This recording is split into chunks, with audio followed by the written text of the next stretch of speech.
SLA Video Productions presents from the beautiful Westlake Community Services Center in Westlake, Ohio. It's Westlake Live! So last but not least is the economic portion. So for an individual, I spend almost no money. I used to have to buy, just bags and bags and bags of soil and manure and now every year I just add my compost, pretty much like take it down to, the ground, and that goes into my garden. So what are some of the economic benefits as a whole? Sure. So, right, it's really easy to think of food waste, compost, soil, garden, cool. And so there's all of these environmental benefits that are coming from it.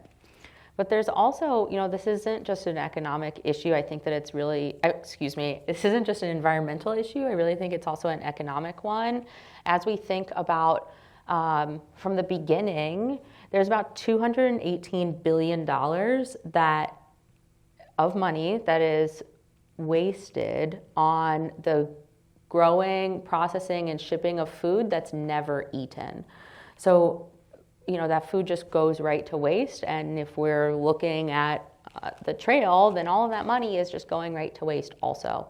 But if we know that, this percentage of food waste is not going to make it to people's plates and stomachs, we should also be taking responsibility from a financial perspective of capturing that food waste and repurposing it into something that can be used again for stimulating both local job growth and local business health and garden health, right? And so for a compost production facility, it creates 2 times as many jobs as a landfill does and 4 times as many jobs as an incinerator.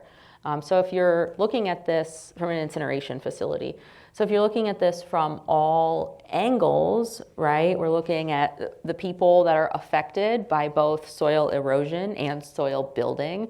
We're looking at the prosperity that comes from capturing this material where, food is not trash. It does not deserve to go into the garbage can. It's real, and of course that farmers' work and that truck drivers' work and that shippers' work and the person who made sure that the order that was in Boise that needed to be in Washington got there, right? Everybody is affected by this. We're not just isolated. It's not just like this banana peel is just my isolated banana peel. It's like, no, that really has, especially with tropical fruit like bananas are, global effect. And then, there's of course also our local, what we're doing to support our local community, both in our business of, helping to capture more material, have more people driving, right now we have about 30 people working with Rust Belt Riders,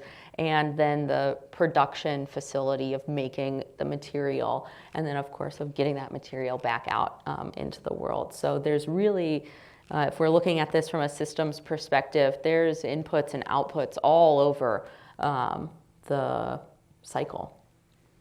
So just an example, if it seems like it would be kind of difficult, New York City, everyone compost. The city takes it. So you literally get a bucket and you put it, I don't know where they put it outside. If you're in an apartment, there's probably an area, but they pick it up and, so obviously for a city like New York, the space, the amount that was going into landfills had to be just... Yeah, they ran out of space. Yeah, horrific. So we're not because really... they were shipping garbage to correct. China. Yeah, we're not really... being in the Midwest, there's also a really, I guess, we're the Midwest.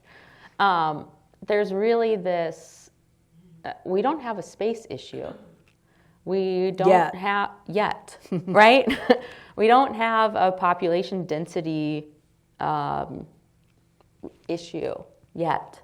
I think that, as we see the global effects of climate change forcing migration out of places that may change. And as we have more people, of course, that's going to change as well. But our landfill tipping fees are not pushing economic pressure to institutionalize composting. And so it's really, it's up to us to both return to what we've always been doing, what our ancestors have always done, and to take responsibility for the waste, both from our households, but from all of our other businesses as well. And so, I think, we have been able, Rust Belt Riders in 2022 captured 6.8 million pounds of food waste and diverted that from the landfill. So that's something like 4,000 tons or 17 blue whales. So I like to say, okay, 6.8 million pounds, fine, but what does that actually look like? So if you picture a blue whale in your mind, 30 feet long, 40 feet long, 17 of those definitely would fill up this community center, no problem. But that's a lot of food waste, and that's not nearly, we're still a small composter on the grand scheme of things. There's been no large scale, there's been some, I shouldn't say none. I think, the Cuyahoga County Solid Waste District has really great composting classes that they give out for free. I think that they do a great job on that. They make composters available. So if you are so inspired to start composting at home, but you don't, like Cheryl, want to do it just out, and you want a compost bin, they're a great resource for wonderful compost bins. But there's not a state regulation yet, right? There's not a city regulation that says you have to do this by X date or else you're going to get fined. And similarly, there's no tax incentive for you to do this. Right. And so when we think about why do we want to do this? I think the folks that are starting to compost are both, right, you're pointing to your heart. It feels good, but it's also sort of genuinely it is, when I really hesitate to say it's the right thing because there's a lot of debate on right or wrong, and I don't think it's really a duality. But when we take control over the waste that we're putting out, and we do that with a large amount of people. So right now, Rust Belt Riders has 3,000 residents who are composting with us, and another 250 plus businesses. So, call it 3,500, give or take, participants in this, both from the smallest Tupperware container to 25 64-gallon containers of material at every service, like some of our commercial clients. We really do start to make a bigger impact. So it, is just part of our systems approach to a healthy community. Yeah, and I did participate in a business that used Rust Belt Riders, and we just had a big Tupperware container in the kitchen, in the refrigerator, and we would just dump stuff in there, and at the end of the week, somebody would go out and put it in the bin. It was so easy. It was no more difficult than taking out trash. Yeah. Although it didn't go in the trash, which just felt good about, and I'm one of these people that collects all my boxes and papers and takes them to the bins that I know make money, because then you feel positive that they're going to recycle it. But I'm just going to list a few things that we can all do if we want to try and help the environment, that are somewhat simple. One is planting native plants in your yard, which are in harmony with the environment. They can handle the weather of, that we would experience locally, whether it's sun or winds. And they need less water and less fertilizer, or no fertilizer. Obviously, considering travel, I definitely am hesitant about flying unless I absolutely have to.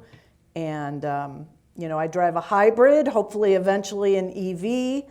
And, hopefully there's more of that and more people who are able, that will bike, to work or to places that are easy for them to bike to.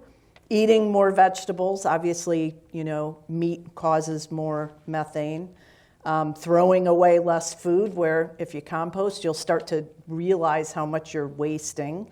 Recycling, reusing, repairing things, upcycling, and public transportation, which we're not as great at as some major cities, but hopefully we'll get better. And it would be amazing to have trains that could take us to places like Chicago without having to drive for 5.5 hours in traffic, but we'll see where that goes. And there's even investment portfolios now, which it's how I'm investing my money. I don't know how it's doing right now, but I'm hopefully in the long term, if this is where we go, there'll be payback there, and I'm not supporting fossil fuels.